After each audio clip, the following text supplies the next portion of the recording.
We're all told how relaxing it is to paint. Then why do so many of us have fears to overcome before we make that first mark on paper? The blank sheet of paper scares many of us, but for me it's not so much about the emptiness in the space before me. I fear the size of the paper. So today I wanted to be brave, and I thought it might help you to see that I get scared too. I bought this art easel many years ago with no intention of ever painting on it. Instead, it was to hold my illustrated seating plans at wedding fairs. It lives in the attic and has only come out a few times in recent years to hold some kind of sign. It's never had the pleasure of being painted on. And my painting journey isn't your typical one. As a child, I loved to make models. Give me cardboard and sellotape, and I was happy creating miniature models for hours. When it came to drawing and painting, I always opted for just a pencil. I hated colouring in. In fact, it wasn't until I started the YouTube channel that I finally got engaged with colour theory. You could call that another of my painting fears. For school art exams, I allowed colour into my work only in a line and wash format, diluting it right down so I didn't have to engage with a working out a palette. Later on, as a set and costume designer, the colours were limited to painting swatches along a sketched line drawing. But as I moved into watercolour painting, it was purely for the purpose of creating illustrated wedding stationery. My page was no larger than A5 and my brushes got smaller and smaller. I've always enjoyed creating a miniature.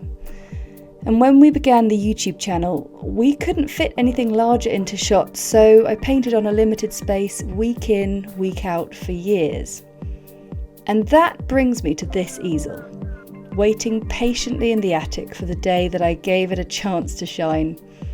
So I got it down the ladder, dusted it off, and gave it a good clean. Who knows what lives in our attic? All the screws needed tightening. I could barely understand how it worked, but I worked it out in the end. And I bought a big board and a large block of Archer's watercolour paper. And they sat in the office for weeks untouched. And I've often said to people who are scared to, in inverted commas, ruin really nice watercolour paper, they want to practice on the rubbish stuff, but actually I totally relate to the intimidation of a brand new block of Archers. But as you can see, I took that step and I opened it up. Now, I don't know why today is the day that I felt brave enough to have a go.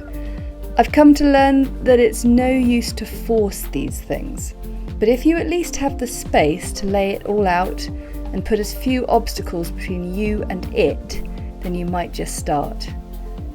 But what to paint? I've been getting out and about with my sketchbook. Well, that's another painting fear I overcame in recent years. That adventurous spirit began in 2020 and was the motivation to create my third book, A Year of Watercolour. And of course, no man or woman is an island. And yet my painting has been a solitary process for the best part of a decade. I had no idea that I could learn so much by sharing my process with other artists, and the most influential of whom is a wonderful person called Emma Carlisle, who now I consider a really good friend.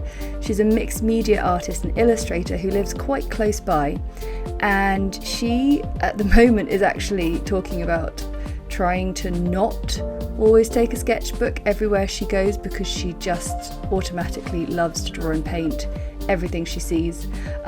She was starting to fear that she maybe was only seeing the world through her sketches and paintings, and maybe she just needed to go on a walk and just enjoy it and not sketch it. Well, I had almost the opposite problem.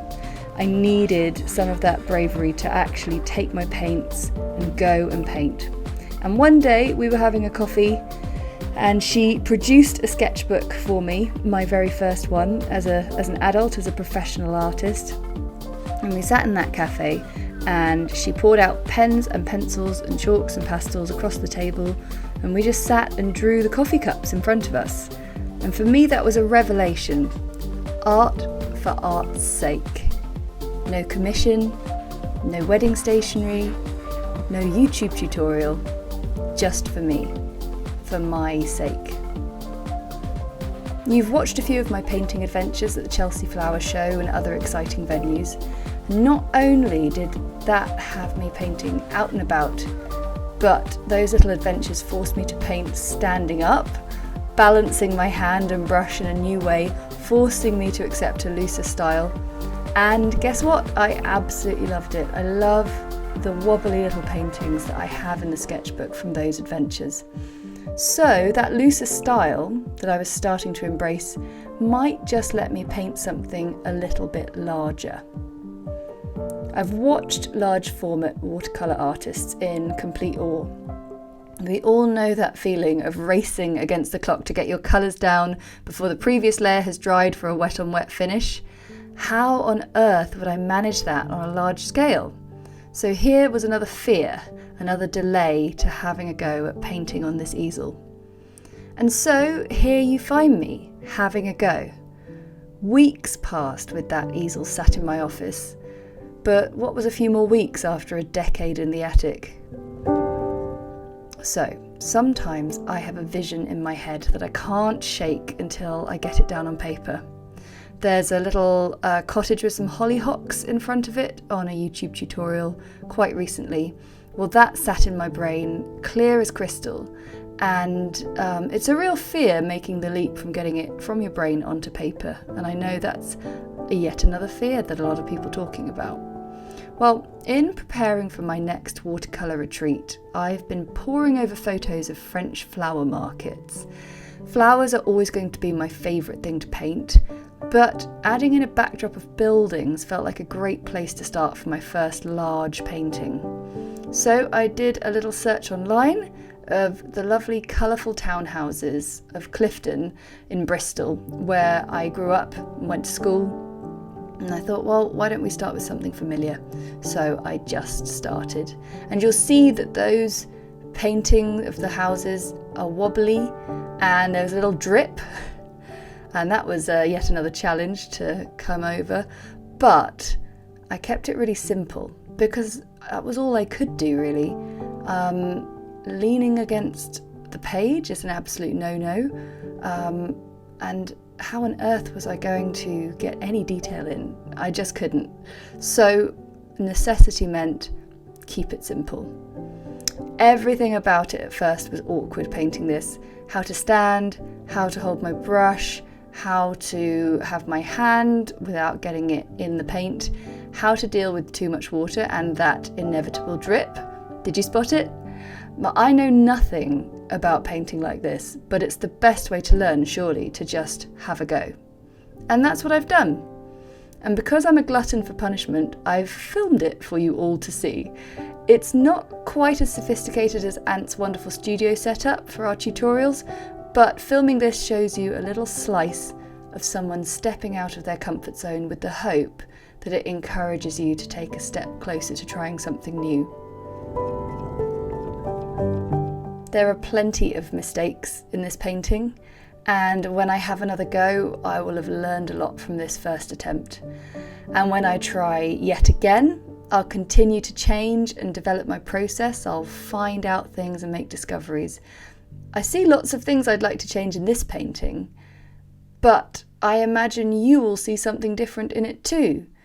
And that's the takeaway I'd love to leave you with. Focus on and enjoy the process. You may find fault in your finished pieces, but every other person will see something entirely different from you. So keep painting, keep creating, keep looking at the world and finding beauty.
Now settle in to watch me fill this page with flowers.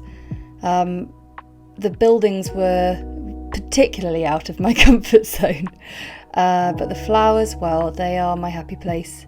And it's lovely to come and have a little cuddle with Crumble, and Aunt brought me a cup of tea along the way, which by the time I get to drink it, it's pretty lukewarm. But this was such a relaxing process. By sort of around this point, I was starting to just get in my flow and just try things and not worry about ruining it.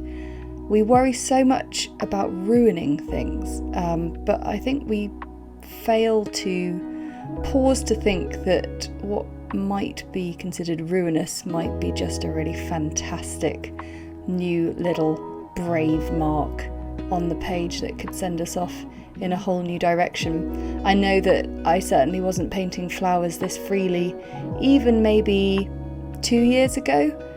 I probably would have put those down on the page and thought I'd ruined whatever it was I'd done, and now I just love them. So enjoy this painting process, and it's certainly not saying you've got to go off and buy yourself a ginormous easel and start. Maybe head over to some of our tutorials and paint along with me there, and one day, you never know, you might suddenly be struck by the desire to do something a little bit different.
I think I'm done.